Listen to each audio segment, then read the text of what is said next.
Hello students, good day to you all. Today we will continue with chapter 3 emerging trends in that Internet of Things IoT ಅಂತ ಹೇಳ್ತೇವೆ. IoT ಯಾಕೆ ಹೇಳ್ತೇವೆ ಅನ್ನೋದನ್ನು ನೋಡುವ. First, the term computer network commonly refers to network of computers ಅಂತ ಹೇಳಿದ್ರೆ many number of computers ಅನ್ನ ಒಂದಕ್ಕೊಂದು ಕನೆಕ್ಟ್ ಮಾಡಿದ್ರೆ ಮೆನಿ ನಂಬರ್ ಆಫ್ ಕಂಪ್ಯೂಟರ್ಸ್ ಅನ್ನ ಕನೆಕ್ಟ್ ಮಾಡಿದ್ರೆ ಇದನ್ನ ನೆಟ್ವರ್ಕ್ ಅಂತ ಹೇಳ್ತೇವೆ. This is called network. It may be laptops, desktops ಇರ್ಬೋದು, ಸರ್ವರ್ಸ್ ಇರ್ಬೋದು, ಟ್ಯಾಬ್ಲೆಟ್ಸ್ ಇರ್ಬೋದು, ಸ್ಮಾರ್ಟ್ ಫೋನ್ ಇರ್ಬೋದು, ಸ್ಮಾರ್ಟ್ ವಾಚ್ ಇರ್ಬೋದು. ಲೈಕ್ ಈಗ ನಿಮ್ಮ ಸ್ಕೂಲಲ್ಲಿ ಬಹಳಷ್ಟು ಕ್ಲಾಸಸ್ಗಳು ಸೇರಿ ಒಂದು ಸ್ಕೂಲ್ ಆಗ್ತದೆ, ಕರೆಕ್ಟ್? ಹಾಗೆ ಬಹಳಷ್ಟು ಕಂಪ್ಯೂಟರ್ಗಳು ಅಥವಾ ಡಿವೈಸಸ್ಗಳೆಲ್ಲ ಸೇರಿ ಒಂದು ನೆಟ್ವರ್ಕ್ ಆಗ್ತದೆ ಅಂತ ಹೇಳ್ತೇವೆ. That is network. ಅದರಲ್ಲೂ ಮತ್ತೆ ಬೇರೆ ಬೇರೆ ಟೈಪ್ ಹೇಳ್ತೇವೆ ನಾವು. ಒಂದು ಆರ್ಗನೈಸೇಷನ್ ಒಳಗೆ ಇದ್ರೆ ಅಥವಾ 1000 ಮೀಟರ್ಸ್ ಒಳಗಡೆ ಇದ್ರೆ ಲೋಕಲ್ ಏರಿಯಾ ನೆಟ್ವರ್ಕ್ ಅಂತ ಹೇಳ್ತೇವೆ, ಲ್ಯಾನ್ ಅಂತ ಹೇಳ್ತೇವೆ. ಈಗ ಲ್ಯಾನ್ ಅಲ್ಲಿ smart phone, laptop, desktop common, correct? Those things are common. ಅದ್ರ ಸಂಗಡ may be bulbs, fans, refrigerator, washing machine, ನಿಮ್ಮ ಮನೇಲಿರೋ ಯಾವುದೋ ಒಂದು ಕೂಲರು, ಇವನ್ನೆಲ್ಲ ಕನೆಕ್ಟ್ ಮಾಡಿದ್ವಿ ಅಂತ ತಿಳ್ಕೊಳ್ರಿ. ಎಲ್ಲದೂ ಒಂದಕ್ಕೊಂದು ಕಮ್ಯುನಿಕೇಟ್ ಮಾಡೋ ತಾಕತ್ತಿದೆ.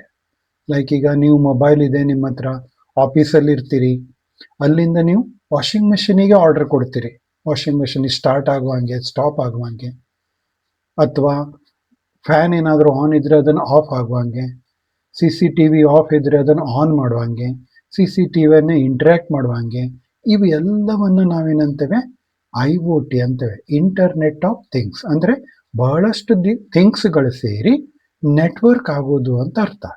ನಾವು ನೆಟ್ವರ್ಕ್ ಆಫ್ ನೆಟ್ವರ್ಕ್ಸಿಗೆ ಇಂಟರ್ನೆಟ್ ಅಂತ ಹೇಳೋ ಪ್ರಾಕ್ಟೀಸ್ ಇದೆ. Network of networks is called internet. ಅಂದ್ರೆ ಅದು ಇಂಟರ್ನ್ಯಾಷನಲ್ ನೆಟ್ವರ್ಕ್ ಅಂತ. ಇಂಟರ್ನ್ಯಾಷನಲ್ ಅಂದ್ರೆ ಬಹಳಷ್ಟು ನೆಟ್ವರ್ಕ್ಗಳು ಸೇರಿ ಒಂದು ನೆಟ್ವರ್ಕ್ ಆಗೋದು ಅಂತ ಹೇಳ್ತೇವೆ. ಇಂಟರ್ನೆಟ್ ಆಫ್ ಥಿಂಗ್ಸ್ ಅಂತ ಹೇಳಿದ್ರೆ network of devices that have embedded hardware and software to communicate and exchange data with other devices on the same network. ಅಂದ್ರೆ ಇಂಟರ್ನೆಟ್ ಅಲ್ಲೆಯ ಎಲ್ಲದೂ ಕನೆಕ್ಟ್ ಮಾಡಿ, ಬಲ್ಬ್ಸ್ ಇರ್ಬೋದು ಅಥವಾ ಫ್ಯಾನ್ಸ್ ಇರ್ಬೋದು, ಮೊಬೈಲ್ ಇರ್ಬೋದು, ಲ್ಯಾಪ್ಟಾಪ್ ಇರ್ಬೋದು, ಎಲ್ಲವನ್ನ ಒಂದ್ರ ಮೇಲೆ ಒಂದು ಅಂದ್ರೆ ಒಂದಾದ್ಮೇಲೆ ಒಂದು ಎಲ್ಲದೂ ಕನೆಕ್ಟ್ ಮಾಡ್ಕೊಂಡು ಇಟ್ಕೊಂಡ್ಬಿಟ್ರೆ ಅವಾಗ ಎಲ್ಲದೂ ಕಮ್ಯುನಿಕೇಟ್ ಮಾಡ್ಬೋದು ಅಂತ ಅರ್ಥ. ಎಲ್ಲ ಡಿವೈಸ್ ಅನ್ನ ಕಮ್ಯುನಿಕೇಟ್ ಮಾಡಬಹುದು ಅಂತ. ಅದನ್ನ ನಾವು ಏನಂತೇವೆ ಇಂಟರ್ನೆಟ್ ಆಫ್ ಥಿಂಗ್ಸ್ ಅಂತ ಹೇಳ್ತೇವೆ. IoT network architecture. ನೀವು ನೋಡ್ರಿ IoT ಹೇಗಿದೆ. ಮೊಬೈಲ್ ಇರ್ಬೋದು ಅಥವಾ TV ಇರ್ಬೋದು, ಸ್ಮಾರ್ಟ್ ವಾಚ್ ಇರ್ಬೋದು, ಕಂಪ್ಯೂಟರ್ ಇರ್ಬೋದು, ಡೆಸ್ಕ್ಟಾಪ್ ಇರ್ಬೋದು, ಒಂದು ಮನೆಯಲ್ಲಿರುವಂಥ ಏನೋ ಥಿಂಗ್ಸ್ ಇರ್ಬೋದು, ಎಲ್ಲವನ್ನ ಕನೆಕ್ಟ್ ಮಾಡಿದ್ವಿ ಅಂದ್ರೆ ಅದು ಇಂಟರ್ನೆಟ್ ಆಫ್ ಥಿಂಗ್ಸ್ ಆಯ್ತು. It all are connected. ಇದಾವಾಗ ಒಂದೊಂದು ನೋಡ್ ಟೈಪಲ್ಲಿ ವರ್ಕ್ ಆಗ್ತದೆ ಅಂತೇವೆ. ನೋಡ್ ಅಂದ್ರೆ ಒಂದೊಂದು ಕಂಪ್ಯೂಟರ್ ಅಂತ ಅರ್ಥ, ಅಥವಾ ಒಂದೊಂದು ಪಾಯಿಂಟ್ ಅಂತ ಹೇಳಿ ಅರ್ಥ.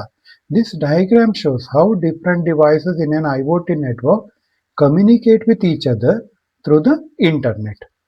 Each device has sensors and connectivity features that allow them to share information and work together intelligently. ನೋಡ್ರಿ, ಈಚ್ ಡಿವೈಸ್ ಹ್ಯಾಸ್ ಸೆನ್ಸರ್ಸ್. ಪ್ರತಿಯೊಂದು ಡಿವೈಸಿಗೂ ಸೆನ್ಸರ್ ಇದ್ದು, ಪ್ರತಿಯೊಂದು ಡಿವೈಸು ಕನೆಕ್ಟ್ ಹಾಕ್ಕೊಂಡು, ಪ್ರತಿಯೊಂದು ಡಿವೈಸಿಗೂ ಕನೆಕ್ಟಿವಿಟಿ ಫೀಚರ್ಸ್ ಇದ್ದು, ಒಂದಕ್ಕೊಂದು ಅವು ಇನ್ಫಾರ್ಮೇಶನ್ ಮೂವ್ ಮಾಡ್ತವೆ ಸ್ಮಾರ್ಟ್ ಆಗಿ ಅಂತ ಹೇಳಿದ್ರೆ ಅದನ್ನು IoT ಅಂತ ಹೇಳ್ತೇವೆ ಅಂತ ಆಯ್ತು.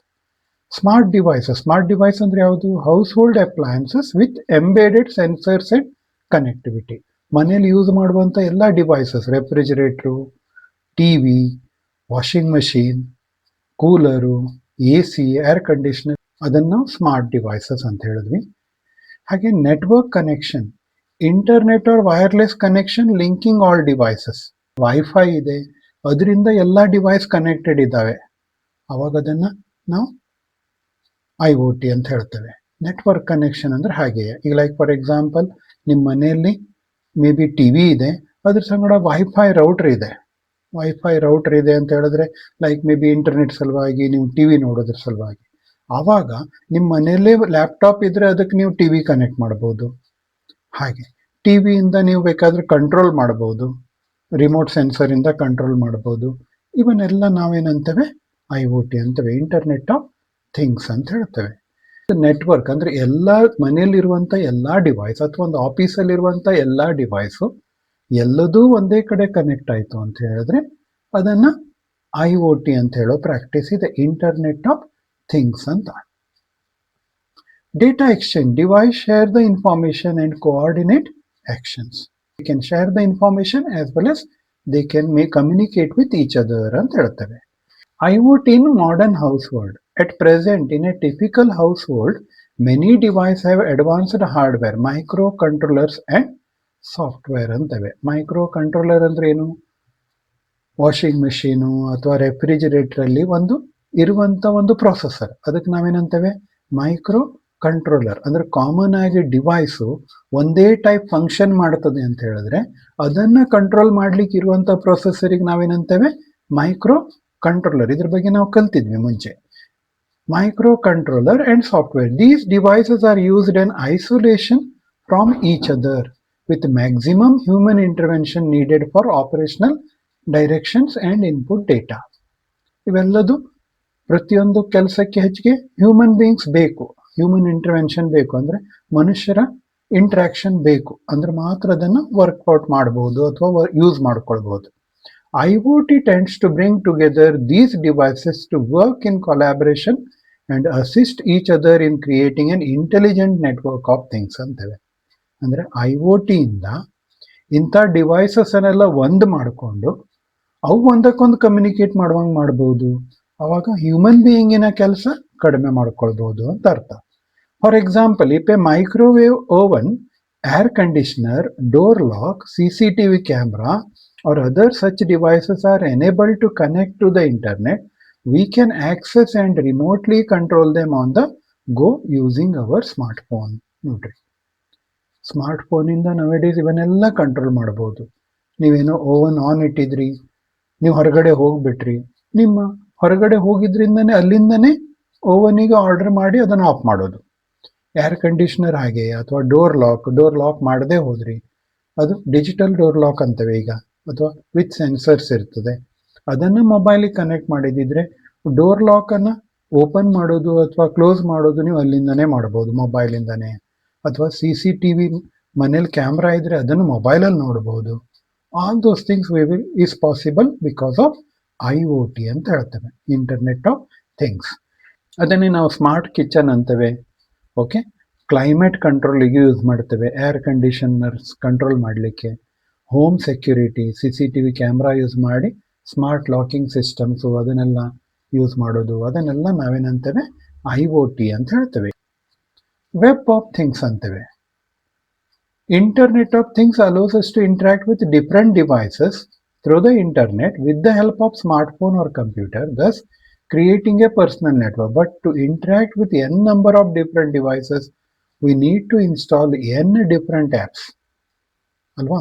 ಅಂದ್ರೆ ಇಂಟರ್ನೆಟ್ ಆಫ್ ಥಿಂಗ್ಸ್ ಅಲ್ಲಿ ಬಹಳಷ್ಟು ಡಿವೈಸಸ್ ಇದ್ದಾವೆ ಅಂತ ಹೇಳಿದ್ರೆ ಪ್ರತಿಯೊಂದು ಡಿವೈಸ್ ವರ್ಕ್ ಆಗೋ ಸಿಸ್ಟಮ್ ಬೇರೆ ಬೇರೆ ಇದ್ರೆ ಅವಾಗ ಅದನ್ನೆಲ್ಲದೂ ಕನೆಕ್ಟ್ ಮಾಡಬೇಕು ಅಂದ್ರೆ ಪ್ರತಿಯೊಂದರದ್ದು ಅಪ್ಲಿಕೇಶನ್ ಬೇರೆ ಬೇರೆ, ಅಥವಾ ಅದಕ್ಕೊಂದು ಡ್ರೈವಿಂಗ್ ಸಾಫ್ಟ್ವೇರ್ ಅಂತೇಳಿ ನಾನು ಹಾಕ್ಕೊಳ್ಬೇಕಾಯ್ತು ಕನೆಕ್ಟ್ ಮಾಡ್ಕೊಳ್ಳಿಕ್ಕೆ. ಅವಾಗ ಏನಾಯ್ತು, ಆಟೋಮ್ಯಾಟಿಕ್ಲಿ ಕಾಂಪ್ಲೆಕ್ಸ್ ಆಗ್ಬಿಡ್ತು ಆಪರೇಷನ್. ಅದಕ್ಕಾಗಿ ಅವೇನ್ ಹೇಳ್ತಾನೆ, web is already being used as a system to communicate with each other. Web of things allows use of web services to connect anything in the physical world beside human identifies on web. ಅಂದ್ರೆ ಪ್ರತಿಯೊಂದು devices ನಾವು connect ಮಾಡಲಿಕ್ಕೆ ನಮಗೆ ಅದಕ್ಕೊಂದು software ಬೇಕು. ಈಗ internet ಅಲ್ಲೇ ಆ ಸಾಫ್ಟ್ವೇರ್ ಇದ್ದು ನಾವು ಡಿವೈಸ್ ಕನೆಕ್ಟ್ ಮಾಡಿದ ಕೂಡಲೇ ಅದೇ ಆ ಸಾಫ್ಟ್ವೇರ್ ಅನ್ನು ಹಾಕೊಂಡು ಯೂಸ್ ಮಾಡ್ತದೆ ಅಂದ್ರೆ ನಮ್ಗೆ ಒಳ್ಳೇದಲ್ವಾ? ಅದನ್ನೇ ವೆಬ್ ಆಫ್ ಥಿಂಗ್ಸ್ ಅಂತ ಹೇಳ್ತೇವೆ.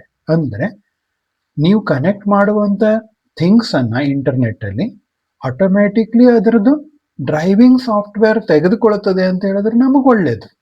ಅದನ್ನೇ ನಾವೇನಂತ ಹೇಳ್ತೇವೆ, ವೆಬ್ ಆಫ್ ಥಿಂಗ್ಸ್ ಅಂತ ಹೇಳೋ ಪ್ರಾಕ್ಟೀಸ್ ಇದೆ. It will pave the wave for creating smart homes, smart office, smart cities and so on. There will be like advantages like multiple apps problem, need different apps for each IoT device. ಆ problem solve ಆಯ್ತು. Multiple app ಹಾಕಬೇಕಂತಿಲ್ಲ, WOT solution, single web interface for all devices, smart environments like smart homes, offices and cities, ಇಂಥದ್ದೆಲ್ಲದು web of things ಇಂದ helping ಬರ್ತದೆ ಅಂತ ಆಯ್ತು. ಅಂದ್ರೆ ಪ್ರತಿಯೊಂದನ್ನು ನಾವು ಇನ್ಸ್ಟಾಲ್ ಮಾಡ್ತಾ ಕೂತ್ಕೊಳ್ಳೋದಕ್ಕಿಂತ ಇಂಟರ್ನೆಟ್ ಅಲ್ಲೇ ಅದ್ರ ರಿಲೇಟೆಡ್ ಸಾಫ್ಟ್ವೇರ್ ಇದ್ರೆ ನಮ್ಗೆ ಈಸಿಯಾಗಿ ಇಂಟ್ರಾಕ್ಷನ್ಸ್ ಮಾಡಬಹುದು ಅನ್ನೋದು ವೆಬ್ ಆಫ್ ಥಿಂಗ್ಸ್ ಅಂತ ಹೇಳ್ತೇವೆ. GPS ವರ್ಸಸ್ VPS ಟೆಕ್ನಾಲಜಿ ನೋಡ್ರಿ. GPS ಓಕೆ, ಗ್ಲೋಬಲ್ ಪೊಸಿಷನಿಂಗ್ ಸಿಸ್ಟಮ್ ಅಂತೇವೆ GPS ಅಂತ. Global positioning system, visual positioning system ಎರಡಿದಾವೆ, GPS ವರ್ಸಸ್ VPS ಅಂತೇವೆ. Global positioning system, visual positioning system ಅಂತ. And it uses augmented reality. Augmented ರಿಯಾಲಿಟಿಯನ್ನು ನಾವು ಮುಂಚೆ ನೋಡಿದ್ದೇವೆ. ಓಕೆ, ಆಟೋಮೆಟಿಕ್ ಆಗಿ ಇಂಟ್ರಾಕ್ಷನ್ಸ್ ಅನ್ನ ಮಾಡ್ಕೊಳ್ತದೆ ಅಂತ ಹೇಳಾದ್ರೆ ಅದನ್ನು ಅಗ್ಮೆಂಟೆಡ್ ರಿಯಾಲಿಟಿ ಅಂತ ಹೇಳ್ತೇನೆ. GPS global positioning system uses satellites for outdoor navigation. ಹೊರಗಡೆ ಏನಾದರೂ ಎಕ್ಸ್ಟರ್ನಲಿ ಏನಾದರೂ ನೀವು ಡಿವೈಸ್ ಅನ್ನ ಕಂಟ್ರೋಲ್ ಮಾಡಲಿಕ್ಕೆ GPS ಬೇಕಾಯಿತು. ಲೈಕ್ ಫಾರ್ ಎಕ್ಸಾಂಪಲ್ ನಾವೀಗ ಒಂದು ಕಡೆ ಮತ್ತೊಂದು ಕಡೆ ಹೋಗ್ಲಿಕ್ಕೆಲ್ಲ GPS ಯೂಸ್ ಮಾಡ್ತೇವೆ ಸಿಸ್ಟಮ್ ಅನ್ನ, ಕಾರಲ್ಲೆಲ್ಲ ಅಥವಾ ಮೊಬೈಲಲ್ಲಿ. Uses satellite for outdoor navigation, works well in open area, limited accuracy indoors. ಒಳಗಡೆ ಲಿಮಿಟೆಡ್ ಅಕ್ಯುರೇಸಿ, ಯಾಕೆಂದ್ರೆ ನೆಟ್ವರ್ಕ್ ಪ್ರಾಬ್ಲಮ್ಸ್ ಇರೋದ್ರಿಂದ. Widely used in maps and navigations. So mapping system ಅಲ್ಲಿ ಮತ್ತೆ ನೆವಿಗೇಷನ್ ಅಂದ್ರೆ ಮೂವ್ಮೆಂಟ್ ಸಿಸ್ಟಮ್ ಅಲ್ಲೆಲ್ಲ GPS ಯೂಸ್ ಮಾಡ್ತೇವೆ ಅಂತ ಹೇಳ್ತೇವೆ. VPS visual positioning system uses augmented reality technology, works indoors and in complex environment. ನೋಡ್ರಿ, same as GPS but works in indoors as well as in complex environment, provides visual overlays and directions, enhanced user experience with AR. ನೋಡಿ, visual positioning system ಇಂದ advantage ಏನು ಅಂದ್ರೆ ಕೆಲವೊಂದು complex operations ಅಲ್ಲಿ complex problems ಇದ್ದಾವೆ ಮೂವ್ಮೆಂಟ್ಸಿಗೆ, ಅಂಥದಕ್ಕೆಲ್ಲ VPS ಹೆಚ್ಚಿಗೆ help ಆಗ್ತದೆ ಅಂತವೆ.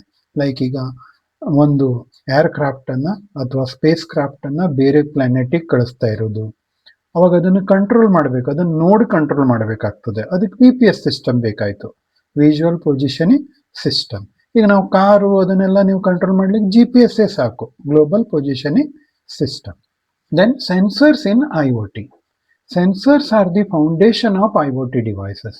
ನಿಮ್ಗೆ ಗೊತ್ತಿದೆ ಸೆನ್ಸರ್, ಲೈಕ್ ಈಗ ಮೊಬೈಲಿಗೂ ಸೆನ್ಸರ್ ಇದೆ, ನಿಮ್ಮ ಲ್ಯಾಪ್ಟಾಪಿಗೂ ಸೆನ್ಸರ್ ಇರ್ಬೋದು ಬ್ಲೂಟೂತ್ ಹಾಕೊಂಡಿದ್ದಿದ್ರೆ. ಹಾಗೆ ಪ್ರತಿಯೊಂದಕ್ಕೂ ಒಂದೊಂದು ವೈಫೈ ಸೆನ್ಸರ್ಸ್ ಇರ್ಬೋದು. ಇವೆಲ್ಲ ಸೆನ್ಸರ್ಸ್ ಅಂತ ಹೇಳಿದ್ರೆ ಒಂದು ಆಕ್ಸಸ್ ಅಥವಾ ಡಿವೈಸ್ ಅನ್ನ ಇಂಟ್ರಾಕ್ಷನ್ ಅಥವಾ ಇಂಟರ್ಫೇಸ್ ಮಾಡುವಂತ ಒಂದು ಸಾಫ್ಟ್ವೇರ್ ಅಂತ ಹೇಳ್ತೇವೆ. They detect changes in the environment and convert physical phenomena into digital signals that can be processed by computers. Sensors are the foundation of IoT devices ಅಂತೇವೆ. ಅಂದ್ರೆ ಒಂದು ಬೇಸ್ ಇದ್ದಂಗೆ ಸೆನ್ಸರ್ಸ್ ಅನ್ನೋದು. ಅವೇನ್ ಮಾಡ್ತವೆ?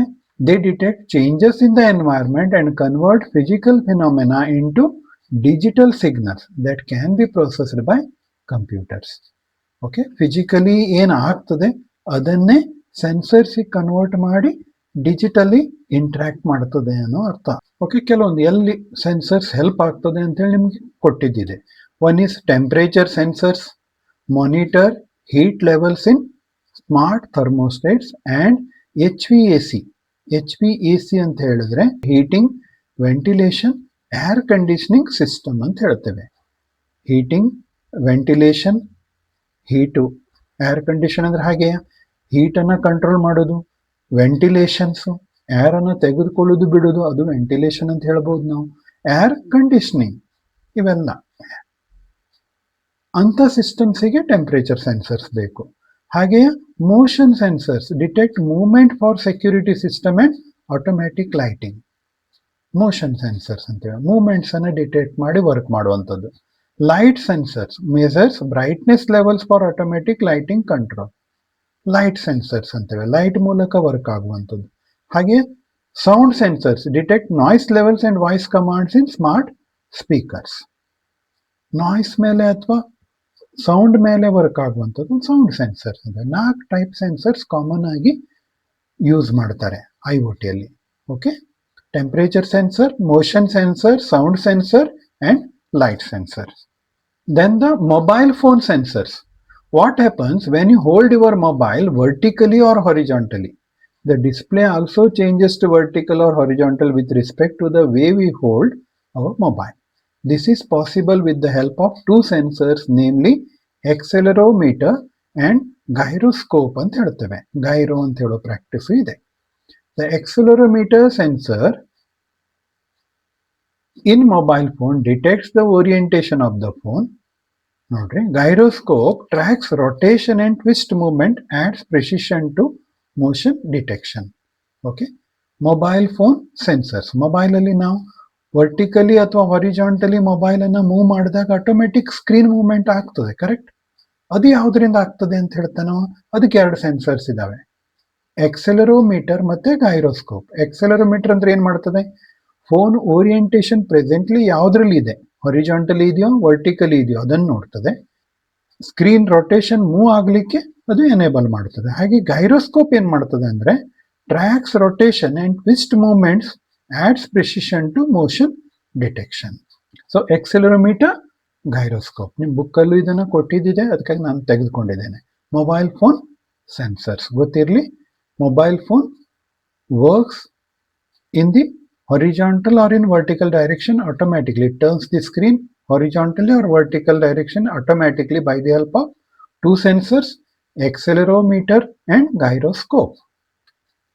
Smart sensors evolution. The gyroscope sensors track rotation or twist of your hand and add to the information supplied by the accelerometer. Sensors are very commonly used as monitoring and observing elements in real world application. Okay, gyroscope ಅಂತ ಹೇಳೋದು ನಾವು already ನಾನು ನಿಮ್ಗೆ ಹೇಳಿದೆ, rotation ಅಥವಾ twist of your hand add to the information. ಅಂದ್ರೆ physically ನೀವು ಏನ್ ಮೂವ್ಮೆಂಟ್ ಮಾಡ್ತೀರಿ ಅದ್ರ ಮೇಲೆ ಮೊಬೈಲ್ ವರ್ಕ್ ಆಗಬೇಕು, ಅದಕ್ಕೆ ಗೈರೋಸ್ಕೋಪ್ ಅಂತ ಹೇಳ್ತೇವೆ, ಗೈರೋಸ್ಕೋಪ್ ಸೆನ್ಸರ್ಸ್ ಅಂತೇವೆ. The evolution of smart electronic sensors is contributing in a large way to the evolution of IoT. It will lead to creation of new sensor-based intelligent system. A smart sensor is a device that takes input from the physical environment and uses built-in computing resources to perform predefined functions upon detection of specific input and then process data before passing it on. Okay, ಅಂದ್ರೆ basic sensors ಅಂತವೆ, simple detection and measurement ಮಾಡ್ತವೆ. Smart sensors ಅಂತವೆ, built in computing and intelligence ಇರುವಂತದ್ದು. Digital sensors ಅಂತವೆ, digital output and basic processing ಇರುವಂತದ್ದು. ಮತ್ತೆ IoT sensor, network connectivity and data sharing ಇರುವಂತದ್ದು. Simple basic sensor ನಿಮ್ಮ ರಿಮೋಟ್ ಅಲ್ಲೆಲ್ಲ ಇರುವಂತದ್ದು ಏನು ಹೇಳ್ಬಹುದು ನಾವು, basic sensors. Smart sensor, built in computing and intelligence, like smart watch with ನಿಮ್ಮ ಹಾರ್ಟ್ ಬೀಟ್ ಅನ್ನೆಲ್ಲ ಕೊಡೋದು, ನೀವು ಎಷ್ಟೆಲ್ಲ ವಾಕ್ ಮಾಡಿದ್ದೀರಿ ಅಂತ ಹೇಳಿ ಕೊಡುವಂಥ ವಾಚಸ್, ಸ್ಮಾರ್ಟ್ ವಾಚಸ್ ಬಂದಿದ್ದಾವೆ, ಅವೆಲ್ಲ ಸ್ಮಾರ್ಟ್ ಸೆನ್ಸರ್ಸ್. ಹಾಗೆ digital sensors, digital output and basic processing. Okay, digital printers ಇರ್ಬೋದು ಅಥವಾ ವೈಫೈ ಪ್ರಿಂಟರ್ಸ್ ಇರ್ಬೋದು, ಅವೆಲ್ಲ ಡಿಜಿಟಲ್ ಸೆನ್ಸರ್ಸ್. ಹಾಗೆ IoT sensors, internet of things sensors. Okay, ಈ ಟೈಪಲ್ಲಿ 4 ಟೈಪಲ್ಲಿ ನಾವು ಸೆನ್ಸರ್ಸ್ ಅನ್ನು ಹೇಳ್ತೇವೆ. Tomorrow will continue with the other emerging trends. ಮತ್ತು ಉಳಿದಿದ್ದನ್ನು ನಾಳೆ ಕಂಟಿನ್ಯೂ ಮಾಡುವ. Thank you. God bless you.